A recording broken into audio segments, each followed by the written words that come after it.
Shalom, selamat pagi, silakan saudara duduk.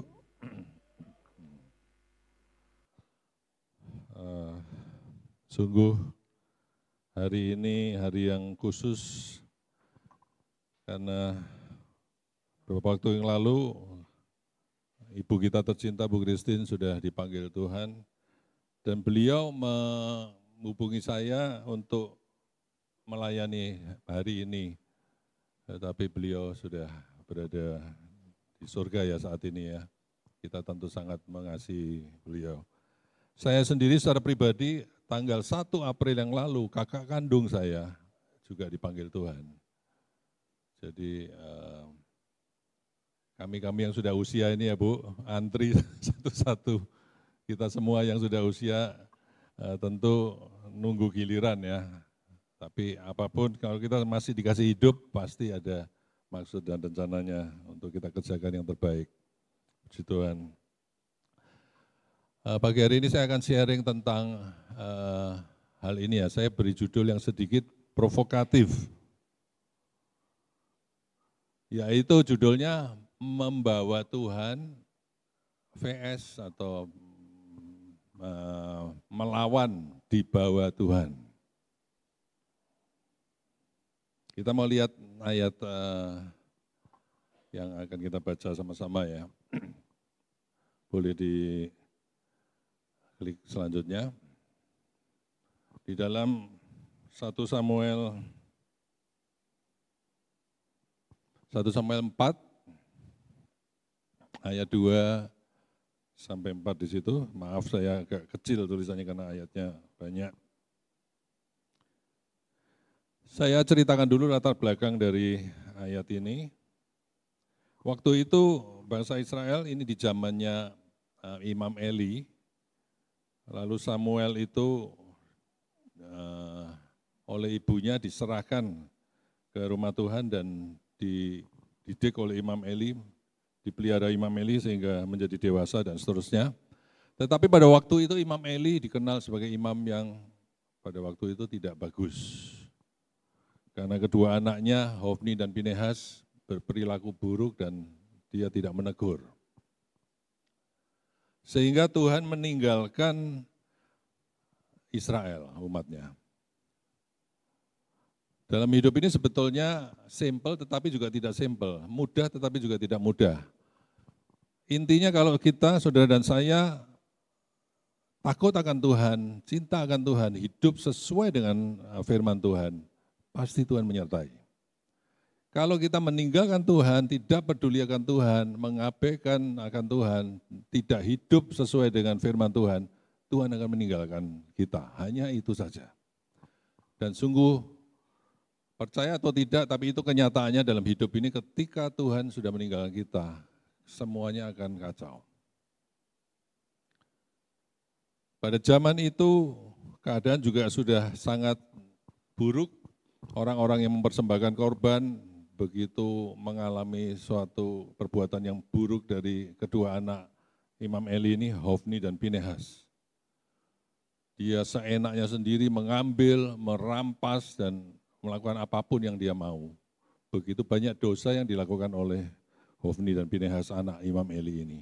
Dan Imam Eli tidak tegas sebagai orang tua untuk memarahi, untuk menegur anak-anaknya ini.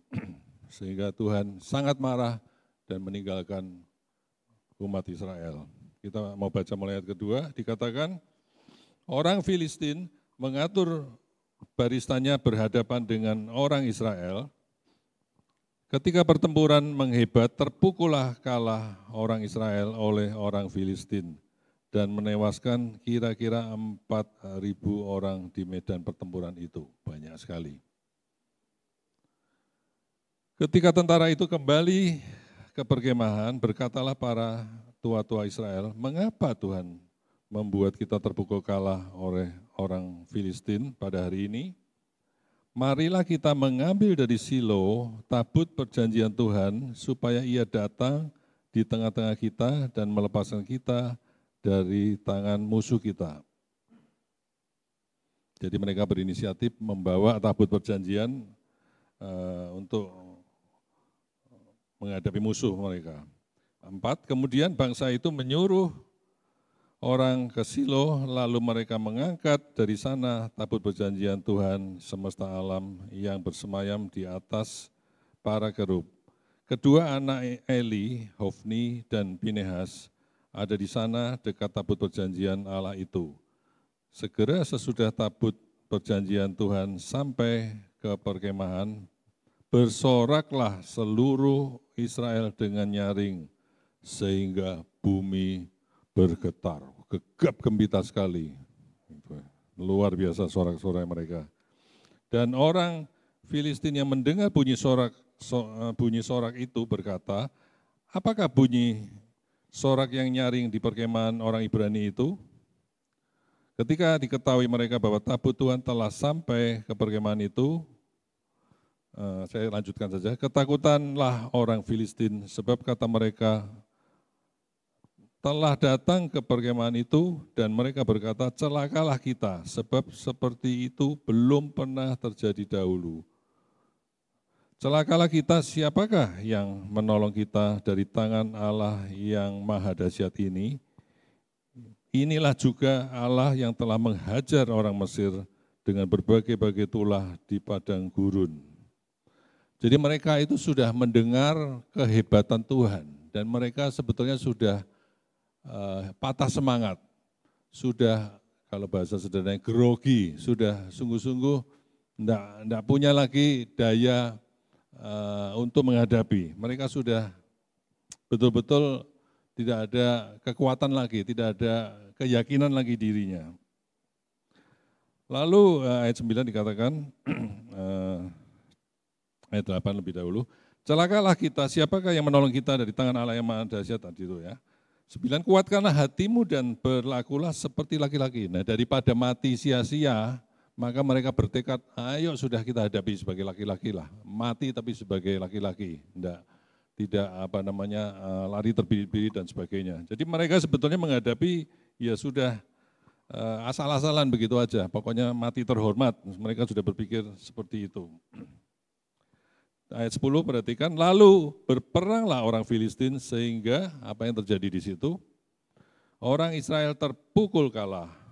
Mereka melarikan diri masing-masing ke kemahnya dan perhatikan amatlah besar kekalahan itu dari pihak Israel, gugur 30.000 orang pasukan berjalan kaki.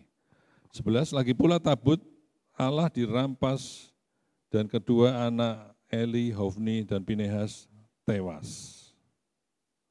Nah, sampai situ kita lihat kisah dari ayat-ayat ini. Bagaimana mereka menghadapi Filistin kalah, lalu mereka berinisiatif. Karena tahu Tuhan itu sudah tidak menyertai mereka. Lalu mereka berinisiatif ambil tabut itu. Dan mereka berpikir karena Allah bersemayam di tabut itu, maka kalau mereka bawa Allah, maka pasti mereka menang. Bahkan musuhnya pun sudah kenal, sudah dengar cerita kehebatan Allah Jehovah itu. Dan mereka sudah gemetar, tidak punya kekuatan sebetulnya. Disinilah yang terjadi namanya membawa Allah. Ketika dalam keadaan situasi tertentu, orang berpikir kalau aku membawa Tuhan, walaupun mereka tidak takut akan Tuhan, walaupun mereka tidak hidup sesuai dengan kehendak Tuhan, sesuai dengan firman Tuhan, maka mereka berpikir Tuhan itu tetap menyertai. Tetapi apa yang terjadi? Hasilnya kita sama-sama lihat mati lagi 30.000. Kalau saudara mau tahu 30.000 itu kurang lebih kan di dalam stadion kecil ada orang penuh itu kira-kira sekian puluh ribu dan itu mati semua, bayangkan betapa banyaknya. Tabut perjanjian dulu adalah sentral dari kehidupan umat Israel. Dari segala aspek kehidupannya itu tabut perjanjian sentralnya di situ. Dan memang Allah berjanji akan bersemayam di situ. Dan mereka berpikir, ayo bawa Tuhan aja. Kalau kita kalah, Kita bawa aja Tuhan di situ supaya kita menang. Kita akan lanjutkan dengan contoh satu lagi dari Saul. Saul juga sama. Ketika dia menghadapi satu peperangan, boleh diklik lebih lanjut.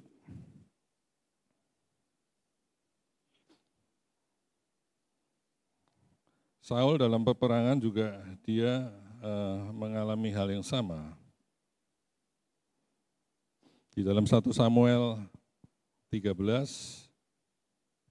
ketika mereka berperang juga melawan Filistin, mereka dipesani oleh Samuel, kamu jangan mulai dulu peperangan ini sebelum aku datang dan aku memimpin satu persembahan kepada Tuhan.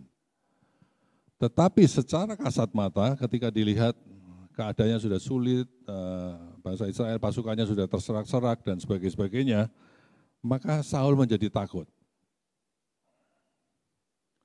Sebetulnya wajar semua orang, saudara dan saya, ketika menghadapi segala situasi yang tidak baik, tanda petik, kita akan panik dan akan takut.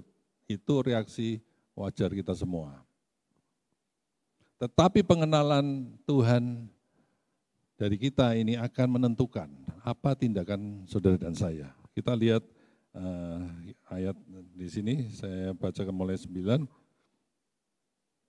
Sebab itu Saul berkata, bawalah kepadaku korban bakaran dan korban keselamatan itu, lalu ia mempersembahkan korban bakaran. Baru saja ia habis mempersembahkan korban bakaran, maka tampaklah Samuel datang. Saul pergi menyongsongnya untuk memberi salam kepadanya, tetapi kata Samuel, apa yang telah kau perbuat? Jawab Saul, karena aku melihat rakyat itu berserak-serak, meninggalkan aku, dan engkau tidak datang pada waktu yang telah ditentukan. Padahal orang Filistin telah berkumpul di Mikmas. Maka pikirku, pikirannya dia sendiri, ini selak terlambat ini, langsung saja Tuhan dihadirkan lebih dahulu dengan caranya dia. Maka pikirku sebentar lagi orang Filistin akan menyerang aku di Gilgal. Padahal aku belum memohon belas kasihan Tuhan. Sebab itu aku memberanikan diri lalu mempersembahkan korban bakaran. Kata Samuel kepada Saul, perbuatanmu itu bodoh. Engkau tidak mengikuti perintah Tuhan Allahmu yang diperintahkannya kepadamu. Sebab sedianya Tuhan mengokohkan kerajaanmu atas orang Israel untuk selama-lamanya, tetapi sekarang kerajaanmu tidak akan tetap.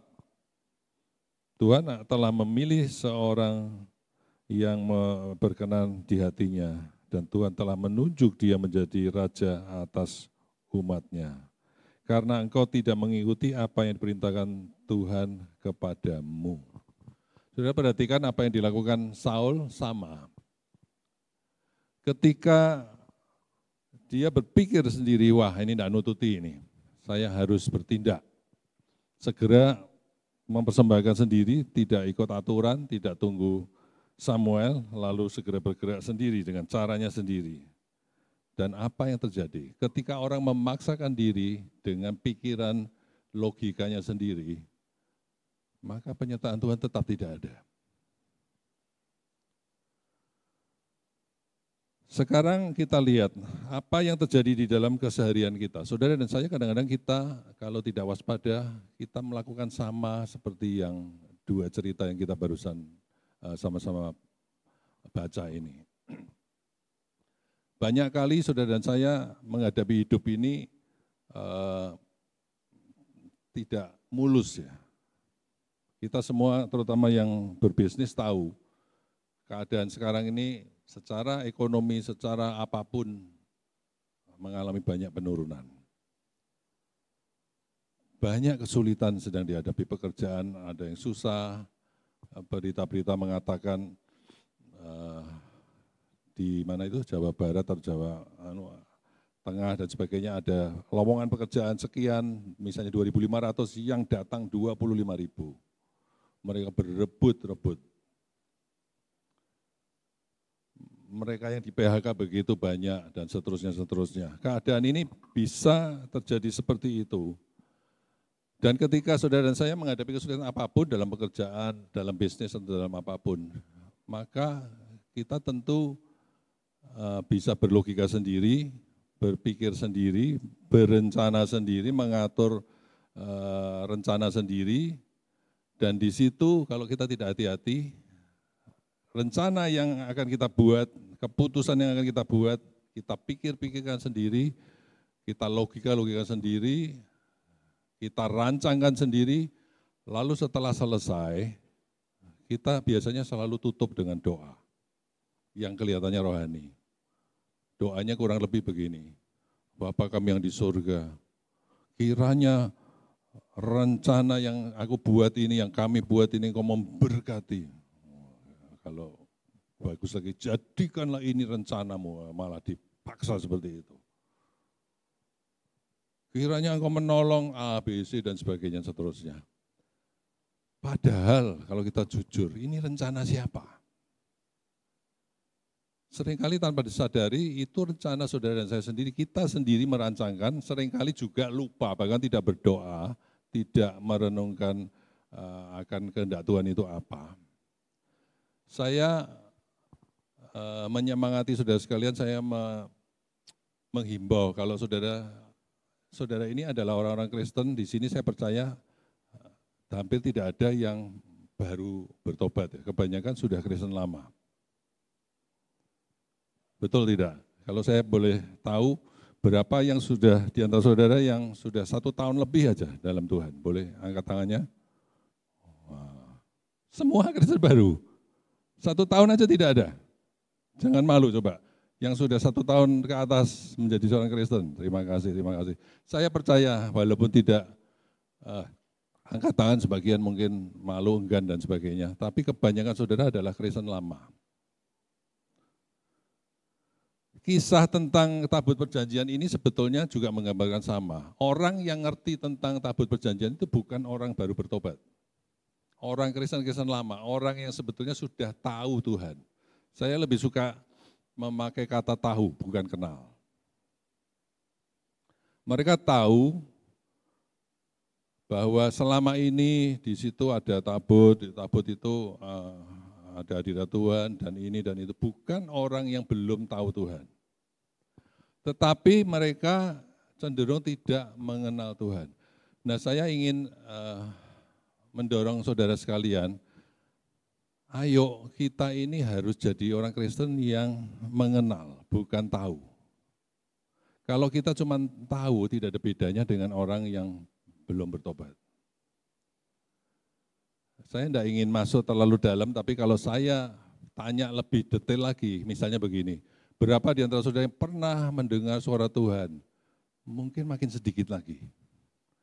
Kalau saya lebih dalam lagi, berapa dari saudara yang pernah mengalami Tuhan sendiri, jamah Tuhan, Tuhan datang ke saudara dan sebagainya. Lebih sedikit lagi. Padahal yang benar itu semua dari kita seharusnya berhak untuk mengalami Tuhan dan mengenal Tuhan. Asal saudara dan saya sungguh-sungguh mau dan rindu. Saya termasuk orang yang menganggap Tuhan itu asal mulanya tidak ada. Kemudian saya juga menganggap semua agama kepercayaan itu sama, tidak ada beda. Jadi dari kecil sudah mengalami kehidupan susah, lalu karena kehidupan susah kan berpikir Tuhan itu tidak ada, kok tidak adil, saya kok mengalami begini dan begitu dan seterusnya. Sampai suatu kali saya mau belajar ilmu dan sebagainya, karena saya sedang cari kebenaran hakiki.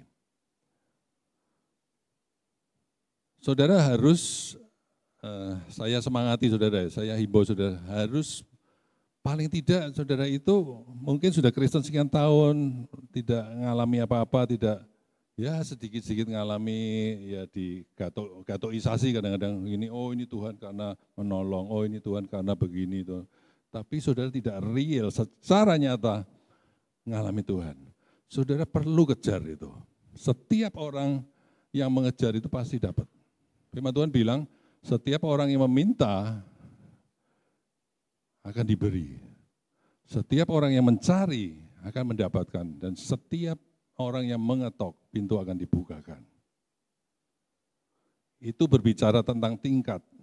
Orang pertama cuma minta-minta, itu tingkat yang paling rendah, kemudian mencari, itu lebih ada effort, lebih ada daya upaya.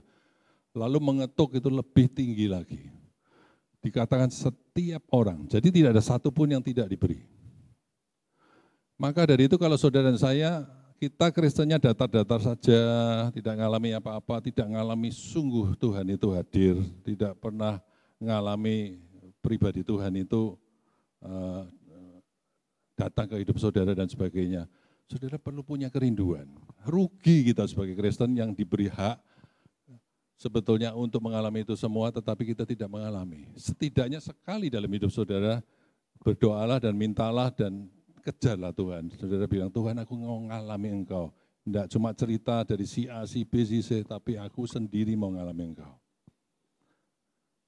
Maka nanti saudara akan mendapatkan itu. Saya dalam hidup ini, semula dari keputusasaan, kemudian saya karena sudah mau bunuh diri, sudah macam-macam, ya nothing tulus, jadi saya akhirnya kejar Tuhan. Kalau Engkau benar-benar ada, saya ingin alami, dan saya alami itu. Banyak sekali cerita. Karena itu rugi ketika kita sudah dalam Tuhan dan punya hak itu tidak masuk dan sungguh-sungguh tidak mau mengupayakan diri untuk lakukan itu. Banyak hal yang saudara bisa lakukan ya, semoga saudara sudah lakukan di tempat ini, seperti saudara perlu berdoa, berpuasa. Banyak orang sudah Kristen berapa lama? 5 tahun, 10 tahun, pernah puasa? Enggak pernah. Atau puasanya enteng aja. Pernah puasa 1 hari? Ya mungkin pernah 1 kali. 3 hari?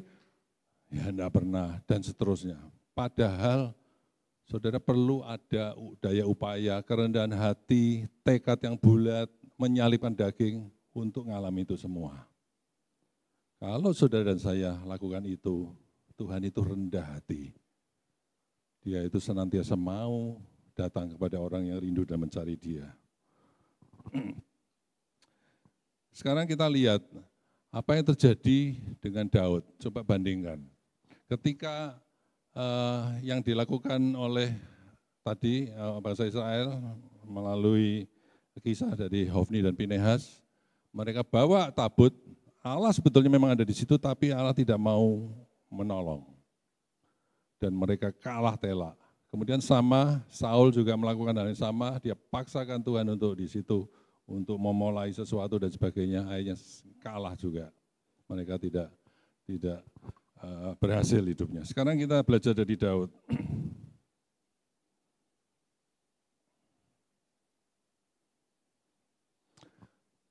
Boleh diklik selanjutnya, kita lihat ayatnya. Ada satu peristiwa dalam kehidupan Daud yang kita bisa belajar sama-sama pada pagi hari ini.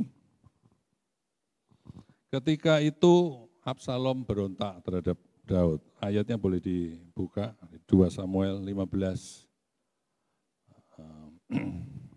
Boleh dibesarkan itu ayatnya. Saya ngetiknya kekecilan. 2 Samuel 15 ayat 24 sampai 26. Saya ceritakan latar belakangnya dulu. Ketika itu Absalom berontak dan Daud memilih pergi supaya tidak terjadi pertumpahan darah. Pada waktu Daud pergi, maka pengikut-pengikut setianya Daud itu mengikuti Daud. Lalu kita baca di sini, dan lihat juga Sadok, ini salah satu orang dekatnya Daud, ada di sana beserta semua orang Lewi mengangkat beserta orang yang mengangkat tabut perjanjian Allah. Mereka meletakkan tabut Allah itu juga Abiatar ikut datang sampai seluruh dari kota selesai menyeberang. Lanjut. Lalu berkatalah kepada Sadok, saya ceritakan ulang ya. Jadi di samping orang-orang dekatnya Daud itu, mereka juga, imam-imam itu juga punya inisiatif, tabut ini dianggap paling berharga, dibawa sekali. tidak atas permintaan Daud, inisiatif mereka sendiri, mereka membawa tabut itu bersama-sama dengan perginya Daud. Tapi apa kata Daud? Perhatikan. Daud berkata pada Sadok ya, bawalah tabut Allah itu kembali ke kota. Jadi dia bilang, bahasa Surabayanya, balikkan, balik no gitu ya. Kenapa? Dasarnya apa? Perhatikan hati Daud ini. Dia berkata begini, jika aku mendapat kasih karunia di mata Tuhan, maka ia akan mengizinkan aku kembali. Sehingga aku akan melihatnya lagi, melihat tabut itu lagi. Juga tempat kediamannya. Lanjut. Perhatikan ini.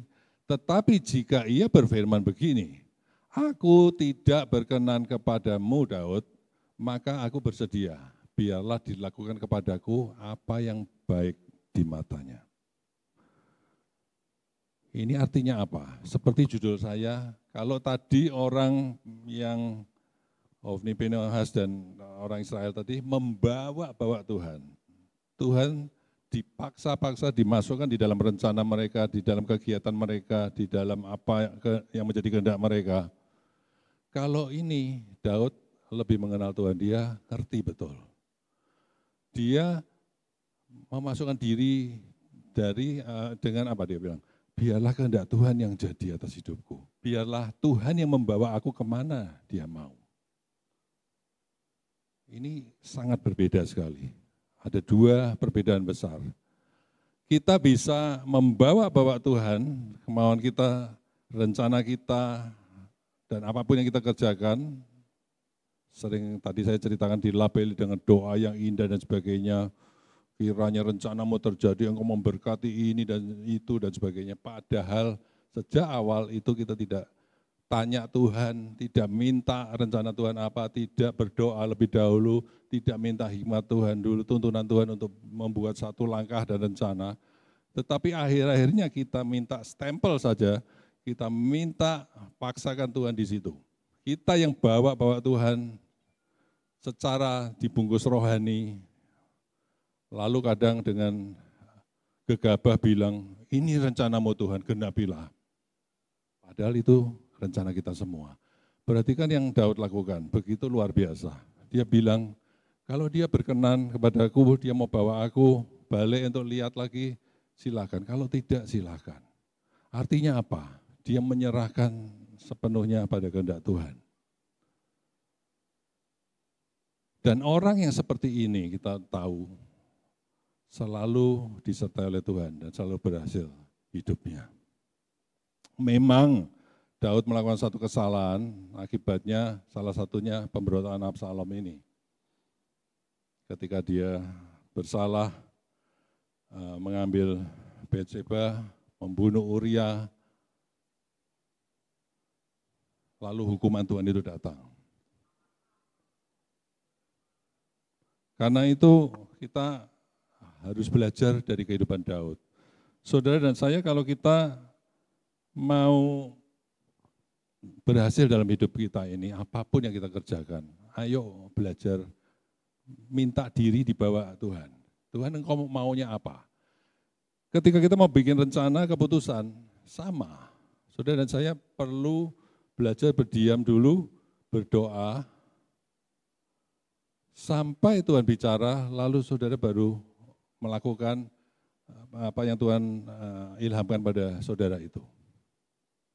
Ketika saudara dan saya melakukan seperti itu, memberi diri dibawa oleh Tuhan, melakukan rencana yang diberikan Tuhan, maka jaminan keberhasilan itu ada, beda sekali.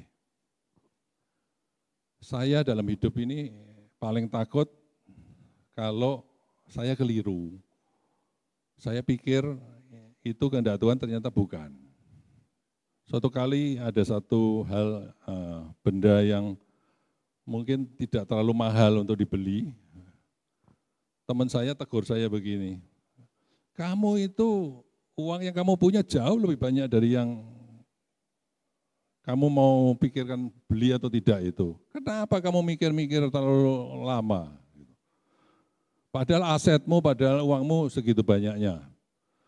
Saya bilang sama dia, saya sesaat tersentak oleh omongan itu. Sepertinya iya ya, ini kan enggak terlalu mahal. Kenapa saya sampai begitu khawatirnya? Kemudian saya periksa diri saya, kemudian saya ngerti, oh sebab saya ini dalam hidup ini sudah diajari Tuhan untuk berhati-hati. Bukan soal mahal murahnya, tetapi kalau hal tersebut ternyata tidak berkenan di hati Tuhan. Saya melangkah sendiri tanpa kehendak Tuhan, ini jadi masalah. Lalu saya katakan pada teman saya bukan takut soal ini uang kecil, uang gimana, tetapi kalau tidak ada perkenan Tuhan, itu saya masalah nanti dalam hidup ini. Ketika kita mengerti hal ini, maka kita akan lebih giat, lebih sungguh-sungguh mencari perkenan dan kehendak Tuhan dalam segala hal yang kita lakukan dalam hidup ini. Saya sendiri waktu pertama melangkah berbisnis setelah mungkin hampir 20 tahun ikut orang ya, bekerja di perusahaan dari kecil sampai besar, sampai perusahaan asing, sampai PMA dan penanaman modal asing dan sebagainya. Lalu suatu kali saya tahu melalui proses yang cukup panjang, akhirnya saya tahu bahwa Tuhan menghendaki saya untuk memulai bisnis sendiri. Karena saya sudah tahu itu, berkali-kali saya pikir itu bukan.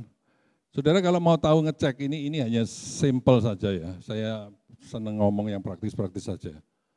Salah satu cara ngecek ini tidak semuanya ya cara yang begini, tapi salah satu cara sederhana. Kalau saudara mau tahu itu kehendak saudara atau kehendak Tuhan. Ketika saudara hatinya tidak, bahasa Jawanya itu enak ya, kesemsem.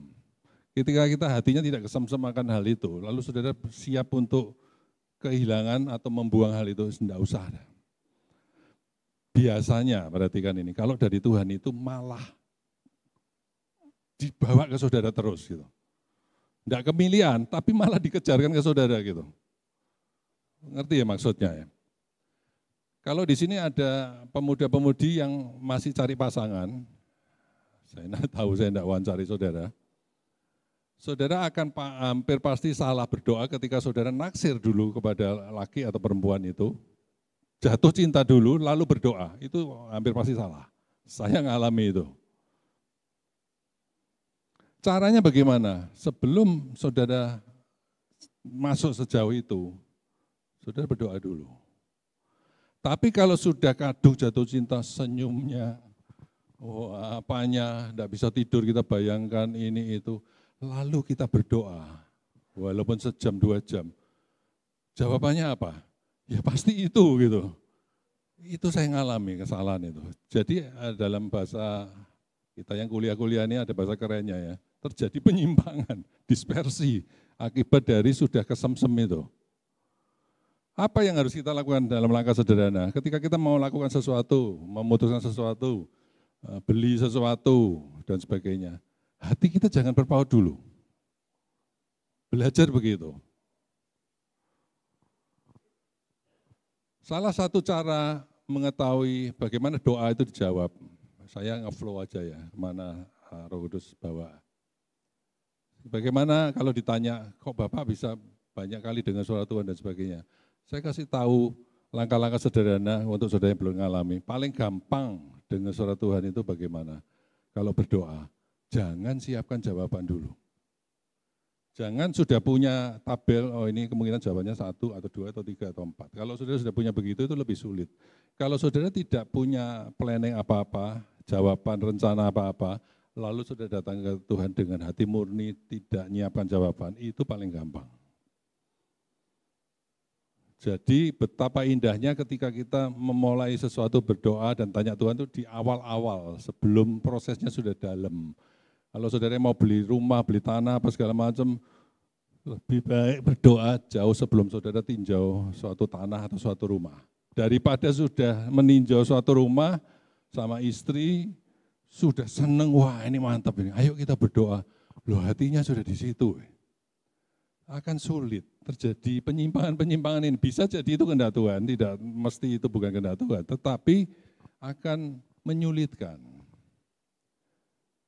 Jadi berdoa yang paling gampang itu bagaimana? Jangan nyiapkan jawabannya dulu. Ketika saudara dan saya tidak menyiapkan jawabannya dulu, itu lebih mudah. Tiba-tiba ketika saudara dan saya duduk dalam hadirat Tuhan, berdoa sungguh-sungguh, berlutut sungguh-sungguh, kita berdoa sungguh-sungguh. Kadang-kadang sekali tidak terjadi sesuatu, dua kali tidak terjadi sesuatu, terus saja. Jadikan satu doa dalam keseharian, mau makan ingat itu, lagunya mau makan ingat kamu, mau tidur ingat kamu, itu kalau itu lagu cinta, tapi kalau doa kurang lebih begitu. Dalam keseharian mau makan, ingat Tuhan, yang rumah itu saya butuh rumah Tuhan, misalnya begitu. Itu bagaimana Tuhan? Mau tidur, Tuhan saya perlu rumah, misalnya begitu. Mau berangkat, Tuhan saya perlu rumah. Itu doa yang bertalu-talu dengan hati yang tulus. Suatu kali akan Tuhan bicara sesuatu atau melakukan sesuatu. Itu selalu begitu.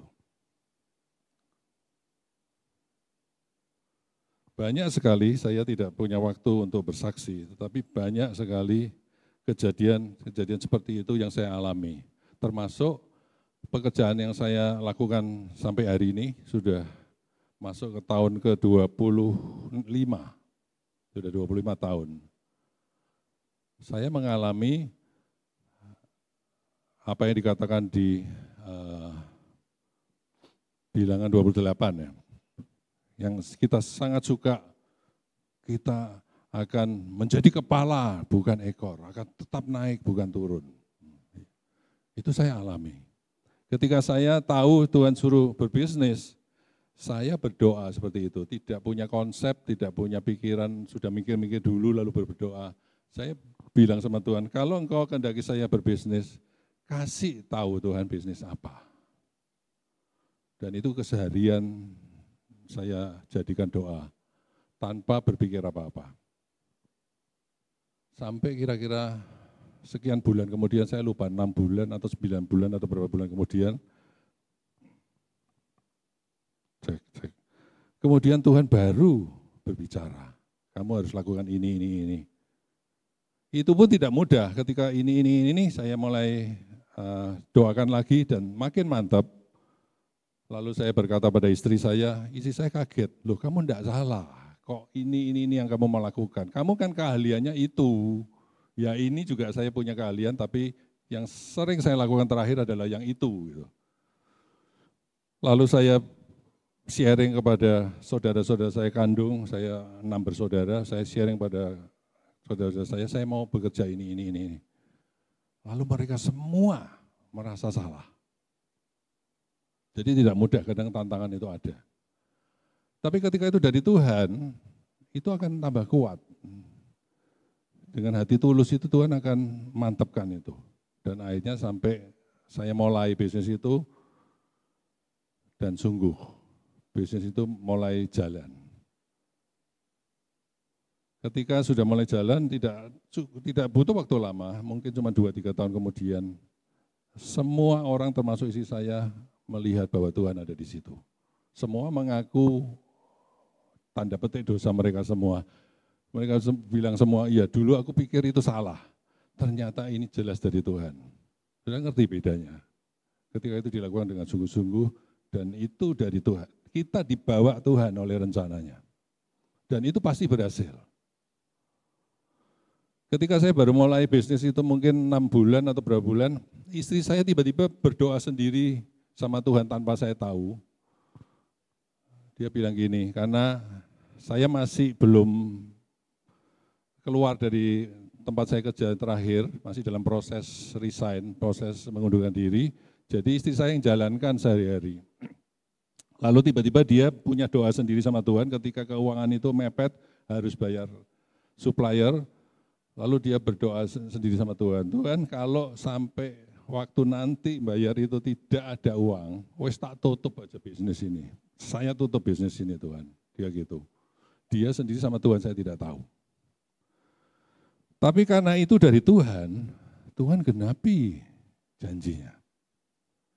Tiba-tiba menjelang waktu yang ditentukan istri saya itu, wah Tuhan kirim uangnya dan dia bisa bayar semuanya dengan baik. Dan dia tidak bisa berkata apa-apa. Dia tahu ini dari Tuhan.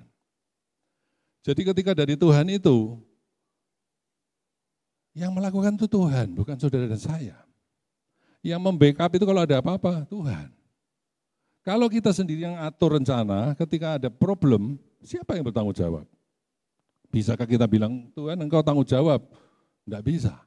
Tetapi ketika Tuhan yang suruh, maka Tuhan yang backup. Itu enaknya begitu.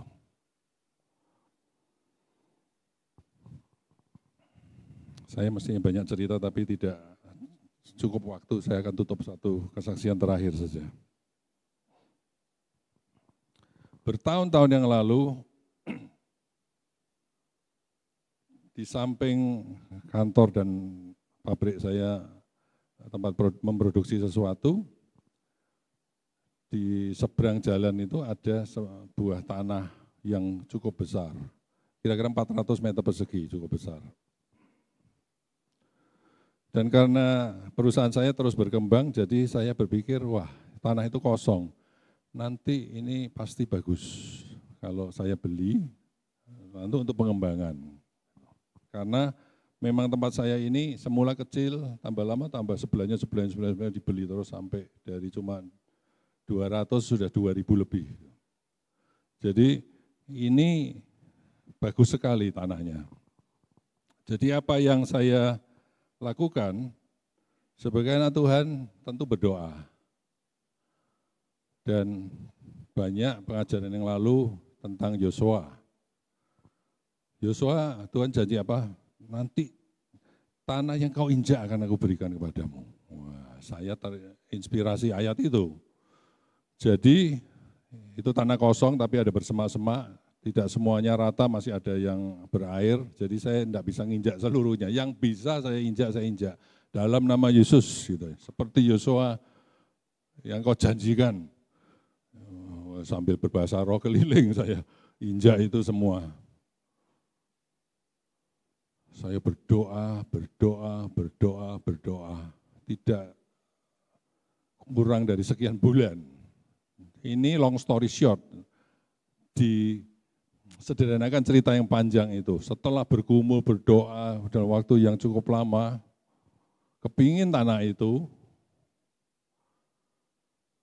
maka akhirnya saya hubungi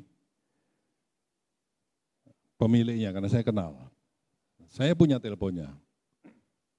Lalu saya telepon, saya tanya seorang ibu, "Ibu, tanahnya mau dijual enggak?" gitu kan. Dia bilang kalau kamu kasih harga yang pantas, saya kasih sekarang juga. Gitu dia. Singkat cerita, omong-omongan, belum deal-deal ya, masih berapa hari, berapa minggu, sampai pada satu titik apa yang dia minta itu saya bilang iya. Jadi sebetulnya kan pasti deal.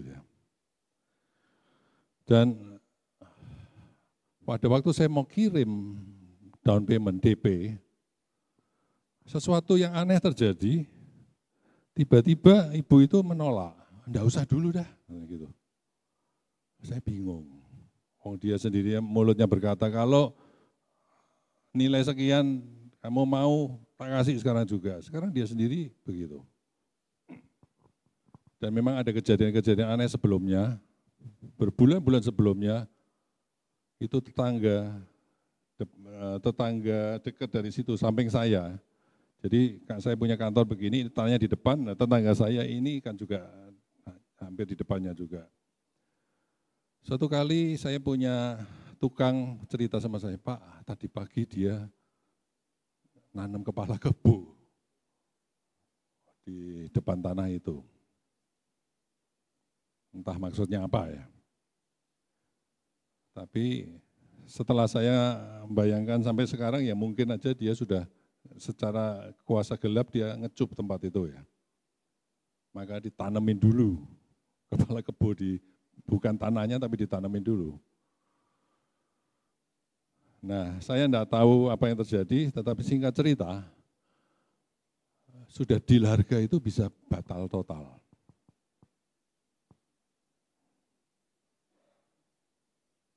Dan ibu itu tetap saya hubungi berulang sudah tidak mau lagi pokoknya.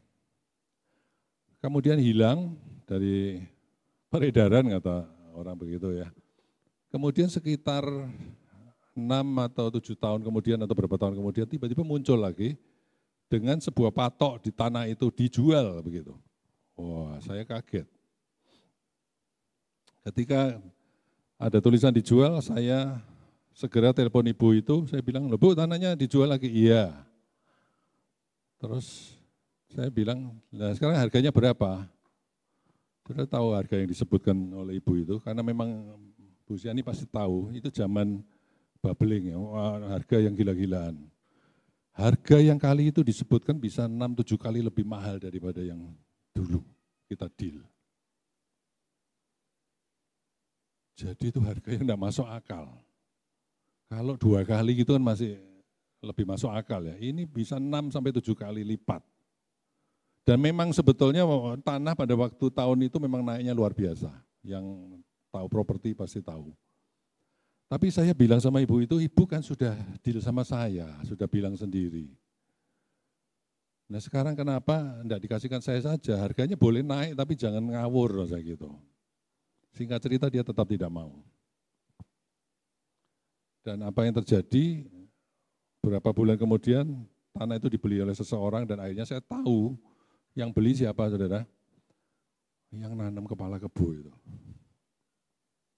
Itu orang kaya raya memang, orang kaya raya yang punya apartemen besar di Surabaya, yang kamarnya lebih dari 1.000 apartemen. Lalu karena dia orang kaya, orang hebat, kontraktor juga, punya alat-alat berat, jadi setelah itu deal dibeli, lalu segera didatangkan alat-alat berat. Saya punya kantor itu lantai 2, menghadap persis ke tanah itu. Tanah itu sudah saya inginkan bertahun-tahun, tiba-tiba sekarang menghadapi tiap hari digarap orang dengan alat berat, eskavator, dengan dozer, dengan macam-macam. Di depan mata saya, tiap hari saya ngantor itu kelihatan itu. Kalau saudara jadi saya sakit tidak di hati ini. Wah sakit luar biasa. Tidak bisa dibayangkan campur aduknya perasaan kecewa, marah, ini, itu. Kecewa sama orang itu, kecewa sama Tuhan, dan macam-macam ya. Lalu digarap tiap hari dengan alat-alat berat. Dan karena orang kaya, tanah segede itu cuma dikasih kolam, dikasih musola, lalu dikasih tempat rapat, dibuat seperti villa gitu yang bagus itu. Yang saya mau tak pakai buat kerja, itu dipakai buat santai-santai dengan peralatan yang hebat seperti itu tiap hari di depan mata saya. Jadi saya ini sakit hati tiap hari lihat seperti itu. Tiap hari seperti teriris-iris karena saya ketika ngantor selalu kelihatan kegiatan kolam dibuat ini dan sebagainya, diuruk dan macam-macam.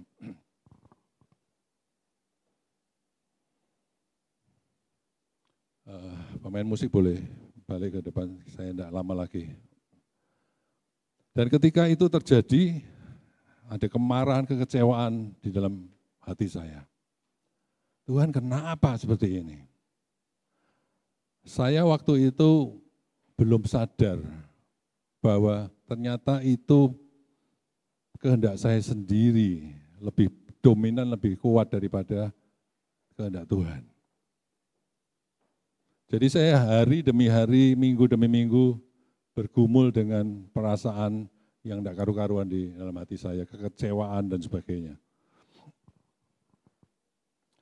Sampai suatu kali Tuhan berurusan dengan saya pribadi. Suatu hari saya sudah tidak kuat, saya buka pintu teras saya yang menghadap ke depan itu. Saya bilang sama Tuhan, Tuhan kenapa kok begini? Dan pada waktu itu tiba-tiba Tuhan itu hadir dan berurusan dengan saya pribadi. Tuhan bilang begini, anakku, kalau aku mau menghendaki kamu tidak dapat tanah itu mau apa? Wah, saya kaget. Lalu Tuhan bilang begini, kamu berkali-kali menyanyi lagu, Ini kunci apa? Boleh turunkan sedikit, D ya.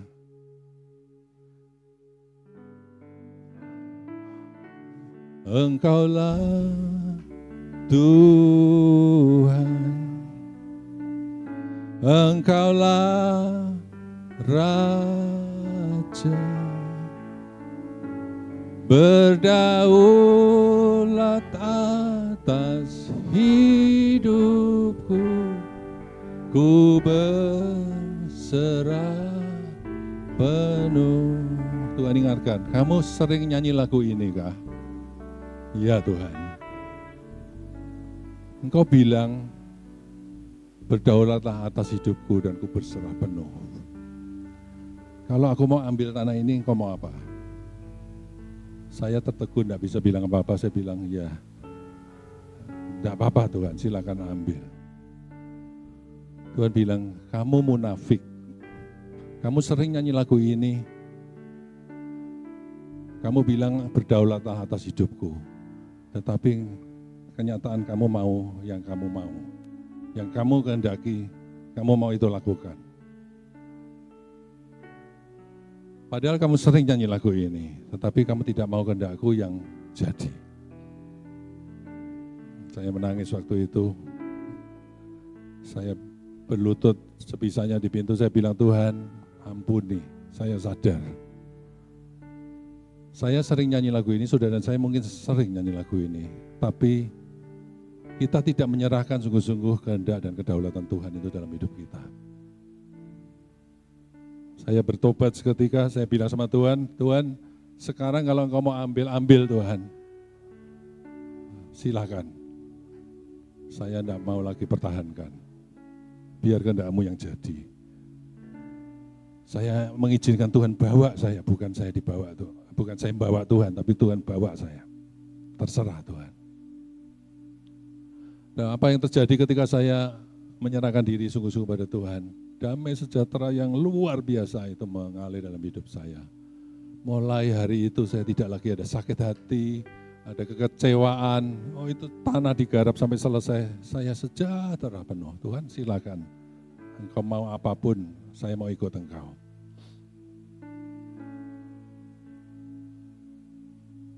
Peristiwa itu sebelum COVID. Lalu jauh sebelum COVID, lalu datanglah COVID. Saya tidak tahu apa yang terjadi, tiba-tiba tahun 2021. Pemilik tanah itu kena COVID. Hanya dalam waktu 4 hari meninggal.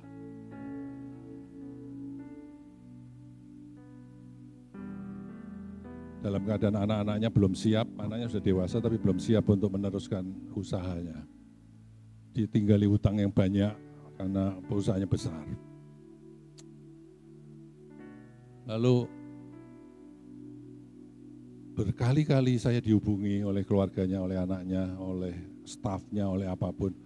Pak beli tanah itu, Pak beli. Saya bilang enggak mau, hati saya sudah betul-betul lepas. Enggak, saya bilang gitu. Dan dirayu dari waktu ke waktu. Sampai suatu saat saya tanya, berapa sih kamu jual? Dikasih harga, dan mahal. Saya tidak berminat sama sekali, enggak, saya jual aja orang lain, saya gitu. Lalu waktu terus berjalan, mungkin 1 tahun atau lebih saya sudah lupa.